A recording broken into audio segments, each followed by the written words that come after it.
I recently had an experience at a friend's house by myself, watching his dog, and it made me want to make another Home Alone themed video. I spent so much time reading about people's terrible experiences that I forgot these things could happen to me too. In a slightly different way, I'll share my experience after the viewers submitted stories at the end of the video. I grew up in rural Michigan, where there wasn't much to do but spend a lot of time alone staring at trees and crops. I left the area as soon as I had a car and enough money to move. And while I'm not a big fan of the outdoors, I would much rather live in a big city any day. My parents sold the property 5 years ago, but to put it simply, it was a 3-acre property with a large house and a storage building in the back. It was a Saturday, and I was playing Vice City on my PlayStation 2 in the living room. My parents would often leave me alone when I was 13, since they trusted me at this age, and I had responsibilities on the property. I immediately raced to every window when I heard a loud mechanical clang coming from someplace in the yard. I went outside to see if I could see anything, but I couldn't until I reached the window overlooking the storage building in the back. The door was completely open, so I hurried to get the rifle out of the closet and go outside, making my presence known by yelling who was inside, but to no avail. I made it clear that I had a gun before I looked inside. There was a lot of stuff there, including a sit-down mower, a quad, and countless small lawn care items. Even as a child, I wasn't easily frightened, but at that moment I became really uneasy, so I shut the building's door and went back inside. The door was heavy and hard to open by itself. It was only a fact that someone arrived and opened it. I secured the door and then waited at the window for a long time, watching the storage building, expecting the door to open at any moment. I wasn't sure if they were still in the building, so I went to call my dad and ask him what he thought. I went to the kitchen to the landline and called my dad's cell phone, but he didn't answer, so I left a voicemail. This was in the days when leaving a voicemail was still common because texting wasn't common. After that, I went back to sitting by the window, but this time I put on a TV show in the background to break up the monotony. Even though I didn't love that place, I had a serious guard dog mentality and saw it as mine and my family's, so I had to protect it. I was in over my head, so I grabbed the rifle again and went upstairs. I didn't say anything. Calling out would only make a potential threat, and I was probably about to give up when I heard creaks from upstairs. My heart was in my throat. I had to ask myself the big question. Was I working myself up, or was someone here? The intruder is aware that I heard them. After climbing the stairs, I switched on the light for the upstairs hallway. There were 5 doors, all of which were locked, and 4 of them went to bedrooms and 1 to the bathroom. Each door had a sizable crack underneath it that would have let you see beneath the ceiling. My stomach turned to knots as I realized that I wasn't prepared to threaten or, God forbid, shoot someone after hearing a few moments ago from the side of the house where my parents' bedroom was located. I got down on my knees and looked under the door's crack and saw 2 bare feet facing the opposite side of the door. When my dad didn't answer, I hurried downstairs and hid in the toilet to call him. I phoned again after leaving another voicemail, but he never answered. I contacted 911 as I should have done immediately, and I whispered into the phone the entire time, explaining exactly what was happening. He must have had his phone put down someplace. I heard footsteps coming down the stairs, and they approached the bathroom door as if they somehow knew I was going straight to the bathroom. After a brief pause, a deep voice said, "What's up, kid?" I could still clearly remember the voice and those words if I heard them today. I nearly started crying because I was so terrified that I disregarded the operator's instructions and spoke up, saying loud and clear that I was currently on the phone with the police and that I had a gun. As she asked me if everything was all right, I placed the operator on speaker. The man tried to enter through the door, but I heard him leave when he discovered it was locked. The sound of footfall faded to nothingness, and then I heard a door slam. It was the rear door. After letting out a sigh of relief, I waited for the cops to show up, and when they did, I felt as if a ton of weight had been removed from my shoulders. The thing that haunts me the most is that I could have prevented this by leaving the door unlocked when I went to the storage building to conduct a thorough investigation. After verifying that the man was gone, they asked if there was another place I could stay that night, and I replied that it was my uncle's house. We called my uncle, who came and spoke with the police, and he took me back to his house. The man then just walked right into the house, even with a rifle in my hands. When my parents left on a week-long anniversary trip when I was 18, my sister had already moved out, and I didn't feel safe at all. It was the most terrible experience of my life. I was forced to grasp the ford. The road is a quiet back road with similarly sized properties running alongside, all of them separated at a decent distance, so it's a really isolated feel up there. Everyone in town knows each other, and you see familiar faces all the time, mostly at the gas station, grocery store, and bars, which I learned a few years ago. My parents' property is surrounded by woods and has a dirt driveway leading to the road. Speaking of petrol stations, this narrative begins one day while my parents were gone, and I began going to them. He had his nozzle locked into the gas tank and then walked around to my side of the pump and said, "Excuse me, do you know how to get to the interstate from here?" I did my best to help him, and he took out a notepad and began writing down the directions. I was at a gas station filling up my tank when a black Jeep Cherokee pulled up to the pump next to mine. A man with a goatee stepped out, greeted me, and began filling his tank. He thanked me and asked if I was from the neighborhood. I replied that I was, and he said that he was from out of town, but he didn't say where. He then returned to his side and replaced the nozzle in the pump. I thought it was strange that he wouldn't just do it on his cell phone like everyone else would. "It's nice meeting you," he said, asking my name. "My name is Kate." "What a lovely name," he replied as he got into his car while I went into mine. It was just a few minutes before I was getting close to our turn into the driveway after driving out first and turning left to head up the road back home. I went right onto the property after slowing down and putting on my blinkers. That's when I saw the vehicle behind me was the identical black Jeep Cherokee. He didn't slow down or anything when he passed me as I pulled into our driveway, so it appeared that perhaps he simply forgot the instructions I gave him and went in the other direction. I allowed myself inside and proceeded as I had instructed. I spent the rest of the day doing whatever I felt like doing that night. As I was leaving to see my friends, I heard footsteps close by as I was walking to my vehicle. As I said before, the property is surrounded by forests, and it was summer. I didn't look into it since it might have been any number of creatures. I just got in my vehicle and drove away, but it took me hours to return home and walk from my car to the house.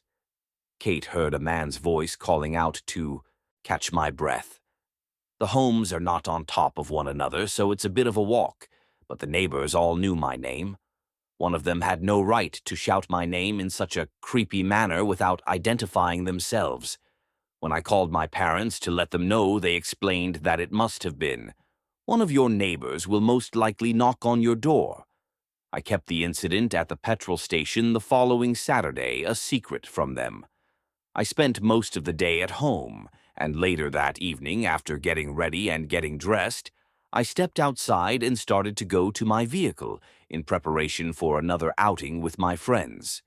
Not too far away, I heard someone calling Kate once again. This time, I didn't hesitate for a second. I hurried back into the home and shut the door once more. It wasn't like they did much. I refrained from going outside until the following day when I had work. I was a server at a nearby restaurant, but I still felt unwell after calling 911 this time while texting my family. 2 police officers arrived at the house, looked around the property with their flashlights, and then told me to call again if this continued. I was working a late shift, so I was afraid I might hear that voice again. Fortunately, I didn't. Perhaps the sight of the police car finally scared them away. After a long day at work, I was ready to go home and collapse into bed, so I pulled onto the property, parked my car outside, and walked to the front door. I stopped when I heard footsteps again, but they didn't sound like an animal's, so I stood on the front deck for a moment, waiting. And then that familiar voice called out again, "Kate, don't call the cops on me again." I yelled, "You need help, you're sick," and let myself inside. The cops arrived again, searched the perimeter, and then left.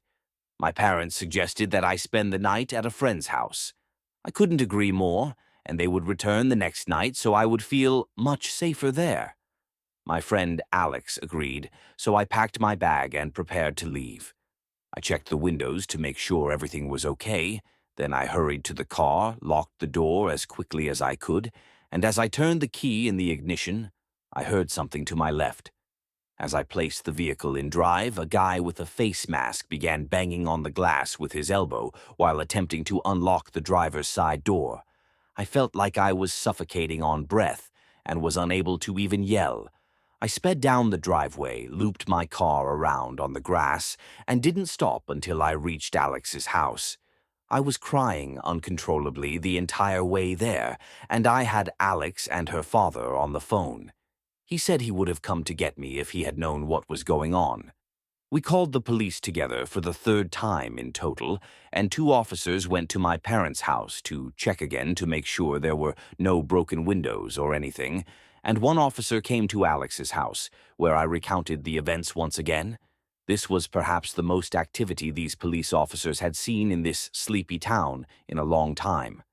Fortunately, my parents returned home the next day, and I felt secure enough to remain at home once again.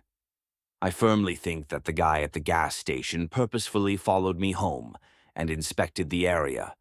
I should not have revealed my true name, and I should have been more aware of my surroundings and realized he was following me in my car that day. Some people are crazy and have way too much free time. This incident was a major motivator for me to move out to my own apartment a few months later.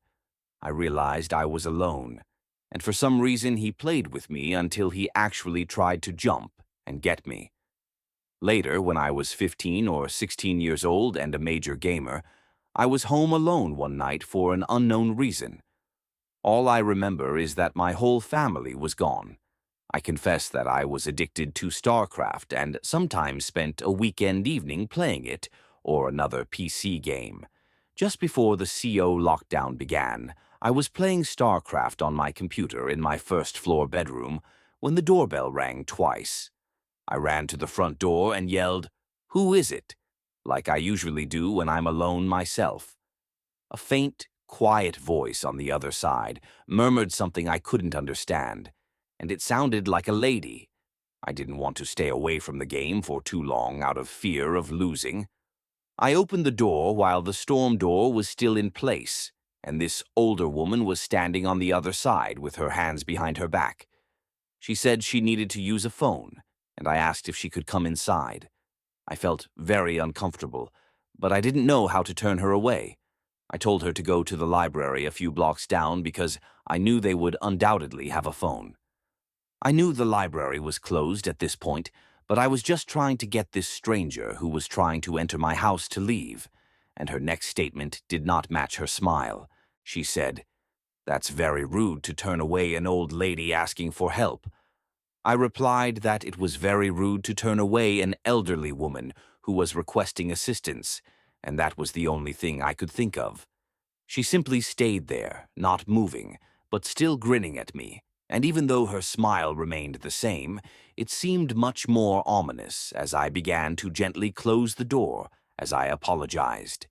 The doorbell rang once again as I was making my way back to my room. That woman had given off a strange vibe from the beginning. Perhaps she wasn't there, or something was wrong with her. I had no way of knowing these things, and perhaps it was selfish of me to send her on her way, but I simply wasn't opening the door for anyone else. When I was alone myself at home, I returned to my game. Shortly after I sat down again, I heard a tapping sound coming from the window, which was immediately in front of my desk. I had the blinds drawn. It sounded like something metal clinking. I had an idea, but I couldn't see what was causing the noise. Since my room was the only one in the house with a light on, I was frightened by the terrible possibility that the elderly lady from earlier had approached my window. I switched off my computer's sound at this point, since I was no longer interested in my game, and the clanking sound coming from the window was bothering me. I essentially said F this, got up, and went to another section of the home. I sat in the dark in the living room for a while before the doorbell rang again. When she rang the doorbell a second and third time, I decided to go answer the door and ask her if there was someone I could contact for her. This lady was bothering me, so I tried to tell myself she wasn't a danger, just some crazy old woman who probably doesn't know where she is. But as I opened the door, a guy who seemed to be 10 years her junior was there on the other side. He spoke through the storm door. "Have you seen my mother?" I stated that she had arrived at my door immediately before he apologized and said that she had dementia and left the home. I felt terrible at the moment, but he asked if he could come in for a while, which made me feel uncomfortable once again. Why had he come inside? I told the lady we pretended to be his mother, the same thing I said to him. I told him he could go around back and check after I stated we could just chat through this door. He thanked me and moved down the path, but I believed he had gone into my backyard since I heard something at my window. However, I expected to see him looking about when I got to the rear and peered out the back window, but neither he nor his mother was there. This was just too weird for me. That night, I went to bed early and fell asleep while watching TV in the background. Until I heard the distinct blinking sound on the window once more, I thought of the worried man and decided to try to assist. I went to the window and raised the blind with my hand, and I noticed that woman outside my window, still wearing that eerie smile, tapping a kitchen knife on my window. This didn't seem like it was really occurring for a very short period of time, so I closed the blind and got back into my bed. Later, the doorbell rang around 4 times, and at this time the window was clinking, which was too suspicious and seemed like a robbery attempt. I chose to ignore the ringing and remained in bed. Since I didn't have a mobile phone at the time and wasn't the most outgoing person growing up, I was going to wait this out. For some reason, I decided to wait it out till it ceased the next morning, since I didn't want to contact the police. When I called my dad to tell him what had happened, he told me that I was wise to keep the door closed. Everyone agreed that it sounded like a robbery attempt. Is there a chance that the man was actually her worried son, and that the woman actually had dementia? Everything seemed too well planned. How did he want to enter the house? How did he even know she had come to my house? Why didn't he ever go into the backyard to look for her when I gave him permission to do so? There are too many unanswered questions that make me think. My buddy Cody requested that I babysit his dog because, as I indicated at the beginning of the movie, I had a personal experience a week earlier as I was filming this that motivated me to return this issue. I also averted anything horrible occurring if I opened the door. Theo's a little rambunctious and a big barker, so when he started barking uncontrollably at something outside, I ignored it except to tell him to be quiet a few times. However, when he went to the back door and continued to bark, I assumed he wanted to go outside, so I went to open it. But as I approached the door, I saw that someone was attempting to open it from the outside, and I was able to see through the door's screen. Another person was staring back at me in the backyard, which was frightening enough, and I didn't identify him as a member of Cody's family. I asked him who he was, and he asked if I had seen Melissa. Cody's younger sister, Melissa, is in her 20s, but this man appeared to be homeless, and in his mid-50s, so I urged him to get out. It was simple to get him to leave because there is no Melissa living here, and he replied, "Yeah, you need to leave." However, when Cody asked his sister who the man might have been, she said she had no idea because he appeared to be 55, intoxicated, and filthy. Not exactly the kind of person Cody's 20-something sister would be hanging out with. The fact that he tried to enter through the back door was actually quite frightening, because you could only imagine what he was trying to do to Melissa, which is why so many of these stories could have been prevented by simply keeping your doors locked. However, it wasn't just the physical threat that worried Cody. It was the idea that his sister might be drawn to the wrong crowd. He resolved to have a serious conversation with her about safety and the importance of surrounding herself with the right people. As he paced back and forth in his room, Cody's mind raced with all the possible scenarios he needed to address. The thought of Melissa getting involved with the wrong crowd sent a chill down his spine, and he knew he had to act quickly to protect her from any potential harm.